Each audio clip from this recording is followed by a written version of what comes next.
Lord Hades. Your progress is impressive, Kratos. But your skills will not carry you to your ultimate goal. I offer you the souls of Hades itself. The souls of the dead, who stand ready to fight by your side. Take this weapon, Kratos. Take this power, and use it to defeat your enemies.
Kratos had been in service to the gods long enough to know the Harpy had been sent as a warning, a reminder from his former master of the decision that had cost Kratos everything.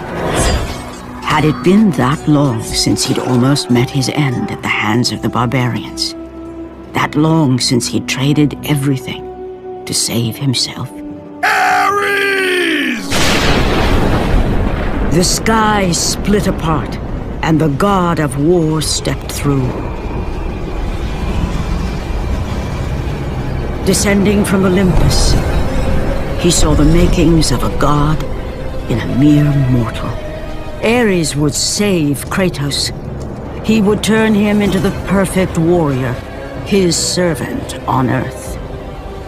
Only a simple pledge of loyalty was required.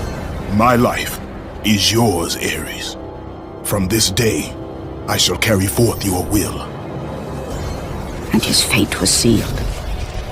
As promised, Ares rescued his new disciple, bringing forth the power of a god, destroying those who would slaughter Kratos and his men.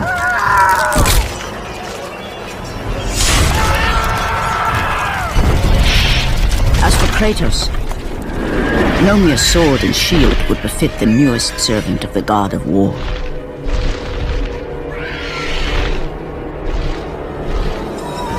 The blades of chaos, forged in the foulest depths of Hades.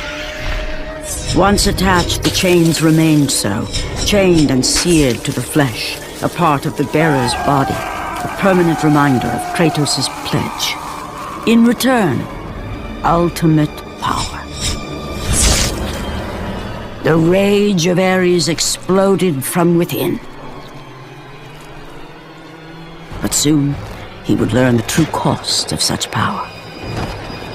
A cost too high even for Kratos to pay. Wretched beast! I know who it is you serve! Return to your master! Tell the god of war I am his no longer. Tell him he is not safe while I walk the earth. I will find Pandora's box. And I will use it to see him tremble and fall before me. The path before Kratos was clear, but still, the memories came rushing back, as familiar and permanent as the blades chained to his wrists. Memories of what he'd done in the name of Ares. Memories of how he'd become a servant to the god of war. A beast, his humanity robbed, and replaced only with the will to murder. No one was safe. Entire armies fell before Kratos and the soldiers who followed him on his unending path of conquest, all in the name of his master. Those who offered resistance of any kind were dealt with quickly. They've built this temple to offer prayers to Athena! This entire village stands as an affront to Lord Ares! Burn this village! Burn it to the ground! Emboldened by the god of war, Kratos' army was ruthless, feared throughout the world for their brutality. All that mattered was conquest in the name of Kratos, their great leader, who had become near invincible. He feared nothing. But there was something about this temple, something forbidden. All his instincts told him he should never cross its threshold. Never step inside. Beware, Kratos. The dangers in the temple are greater than you know. But the village oracle's warning fell on deaf ears. His ambition would not be denied. All who opposed him would die.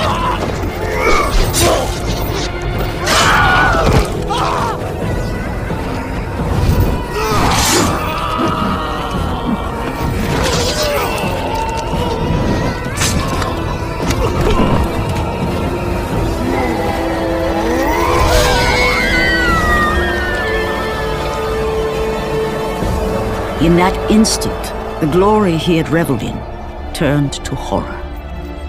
The image of his two final victims would stay with him for all his days. With that act, Kratos knew he could no longer serve his master. He had but one calling now, the death of Ares. He would murder the god of war. Ares, you will die for what you did that night.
Kratos, your quest is at an end. You are the first mortal to ever reach Pandora's box. There is still time to save Athens. You must bring the box back to my city and use it to kill Ares. Return to Athens, Kratos. Return and save my city.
You must bring Pandora's box back to Athens, Kratos. You cannot defeat Ares without it.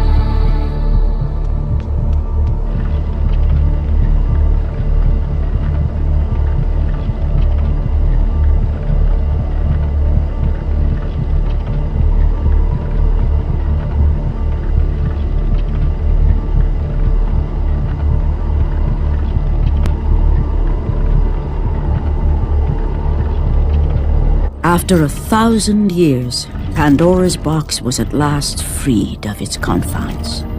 Kratos had found the means to destroy the god of war. Far away in Athens, Ares knew Kratos had succeeded in his quest. So, little Spartan, you've recovered Zeus's precious box. But you will not live long enough to see it opened. I will see to that. Goodbye, Spartan. You will rot in the depths of Hades for all eternity. As the life began to leave Kratos, his thoughts returned to that fateful night. Even in death, the memories, the visions would not fade. For how could he forget spilling the blood of his own family? A cruel trick orchestrated by the god of war. My wife, my child, how? They were left in Sparta. You are becoming all I'd hoped you'd be, Kratos. Now, with your wife and child dead, nothing will hold you back. You'll become even stronger. You will become death itself. But as the flames consumed the temple, Kratos realized his true enemy was the god who once saved his life. The same god who had now taken everything from him. Ares! From this night forward, the mark of your terrible deed will be visible to all. The ashes of your wife and child will remain fastened to your skin, never to be removed. And with that curse, all would know him for the beast he had become. His skin white with the ash of his dead family. The ghost of Sparta had been born. In the end, in death, he had failed. As the minions of Ares claimed Pandora's box, Kratos' life faded, and his cursed soul was cast into the fires of Hades. And Kratos fell into the underworld, the river Styx beckoning below, the currents strong enough to carry even the strongest mortal to his eternal resting place. But Kratos had no intention of resting yet. He intended to live, to return to Earth and complete his quest. Let go, fool! You won't drag me down to that cursed river! There is a task left for me above. I will see it completed. You again? Oh.